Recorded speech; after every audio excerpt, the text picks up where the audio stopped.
last time you ever see the Ark of the Covenant mentioned in the Old Testament is in Jeremiah chapter 3, verse 16. You don't have to turn there, but I'll read it for you. In Jeremiah 3:16 it says, the latter half of that verse, it says, they shall say no more, the Ark of the Covenant of the Lord, neither shall it come to mind, neither shall they remember it, neither shall they visit it, neither shall that be done any more. It's like it was expunged from their memory. They didn't even think about it anymore. So to be honest with you, what was behind that veil in the Holy of Holies, I don't know. May have been nothing. It wasn't the Ark of the Covenant. They done forgot about it. It wasn't there. But what I do know is this. The typology or the picture of that veil being rent meant I don't need a mediator anymore. I can go directly to the throne of grace. Amen. Anywhere, anytime. I don't have to go to a priest. I go to him personally, one-on-one. Yeah. All right? We have the drawing out, and I've already mentioned this for the second time. I won't go through it.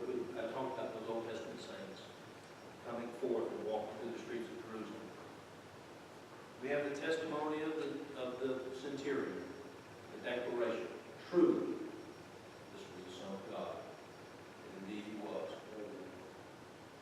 We have the death being confirmed. We know that they were in a hurry because of the Sabbath and all of that. And we know that the soldier walked up, and he was going to break the legs of and he did break the legs of the two thieves, and then he came to Jesus, and he was limp, he was already dead. But as confirmation of that, he thrust the spear into his side. We know that blood and water came out, and he was like, yeah, he's dead. He's dead. And then lastly, we know that Joseph of Arimathea went to Pilate and asked about the body of Jesus. I want to take care of the body. The thing that I love about that is, and I love this term, it was a borrowed tomb. When you borrow something, it's not permanently yours. When you borrow something, it's meant to be given back, right? Amen. Jesus borrowed. I'm not going to be here permanently. I'm just going to leave for a little while. Amen. I'll give it back to Joseph of Arimathea. He's going to need it after I. With the resurrection, I know I spent a lot of time on the death. I'll try to be quick about this. I found this chart dealing with the death and the resurrection because I'm not trying to sound mean, but you have a lot of people say, well, what difference does it make? He died on Good Friday, and we say that he rose on Easter. So what difference does it make? Well, I think it makes a big difference. Amen. Why do you say that? Well, what does Matthew chapter 12, verse 40 say? I want to read it for you. Matthew 12:40. This is Jesus Christ himself speaking. Jesus Christ himself says in Matthew 12:40, for as Jonas was 3 days and 3 nights in the whale's belly, so shall the Son of Man be 3 days and 3 nights in the heart of the earth. Last time I checked, and I did my math, that was 72 hours. Amen. 3 days, 3 nights. If Jesus Christ thought it was important to emphasize that, then I think we need to take note of it.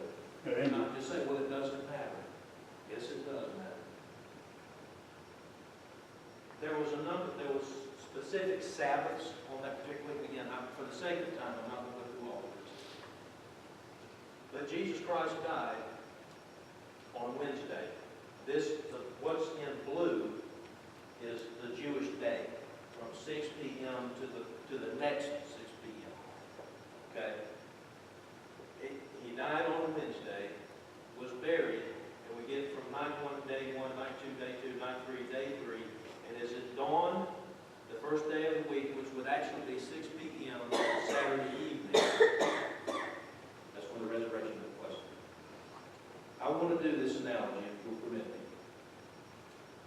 I have said this in my Sunday school class, so I apologize for you having to hear this again. The devil did everything in his power to keep Jesus from getting to that cross. He tempted him. He tried his best. All you got to do is mess up one time, just one time, and all bets are off. So we know that he couldn't couldn't get him to fall to temptation. As a matter of fact, the pastor even mentioned this morning that he was tempted in all points like as we are, yet he didn't sin. We know that when Jesus Christ would preach, teach, that the Pharisees and the chief priests, they'd get so upset with him. How many times does it say? They'd pick up those stones. We'll stone him right here now. They didn't do it. And then there would be times where the Pharisees, they'd get worked up into a ladder, and they'd get the people around them, they'd get them worked up. We need to get him, yeah, we need to get him. And he'd walk right through the midst of them. They wouldn't even touch him. Amen. Why? That was the power of God. Yeah. I was like, no, it's not time yet. This is not how you're going to die. The devil did his best, and when he was on that scourging table, I know I've said this before, I believe the devil was not on vacation the day that Jesus died. He was there. And he was whispering in those soldiers' ears,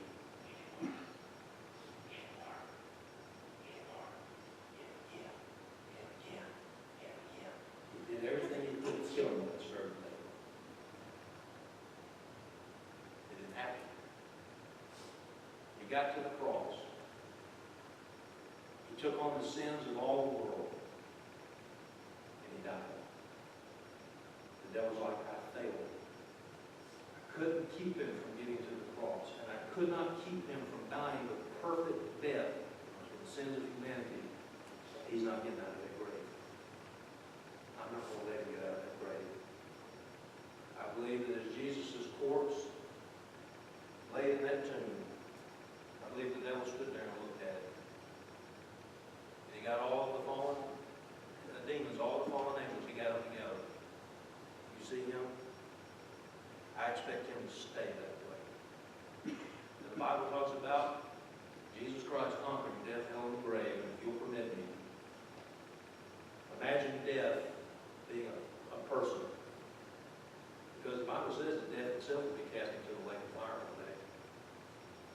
Imagine death itself as a person, and he has the key of death, hell, and the grave. Death has it. He's holding on to it. The devil comes to death. It's been 24 hours. He hasn't even so much as flinched. His body's just as cold as it was when they brought it in here. He's stiff. He's not moving. Death is like, I've still got the key. 48 hours go by. The devil and death have a meeting. I've still got the key. All right, you're fine. He's not moving. He hasn't even so much as twitched. You're fine. Yeah, everything's good. 71 hours go by. Death comes up. Everything all right? He hasn't moved. Everything's good. On that 72nd hour at 6 p.m., on the Jewish calendar that started Sunday, Jesus Christ arose. Amen. It wasn't a gradual stirring. I believe he immediately got straight up. Amen. And all the demons and the devils of hell saw it. And the devil comes to death. I don't understand. I tried. And we were doing this and we were doing that. And as he's talking to death, I believe that death feels a finger tapping him on the shoulder. Death turns around. And it's Jesus. And he says, I'll take that. Death has to hand over the key and put it in his hand. Jesus Christ said, this is mine now. No one takes it from me now. Amen. I have conquered death, hell, and the grave. Amen. This key belongs to me, and you'll never get it back. I believe that. Dealing with the resurrection, Jesus Christ appeared numerous times after he rose from the dead. We know that that Mary Magdalene saw him when he was there in the garden. We know that there were some women that were returning from the tomb that saw him there near the tomb. We know that Jesus Christ met up with two believers, or two disciples, two followers on the road to Emmaus. Jesus Christ said, "Mind if I tag along? What's been going on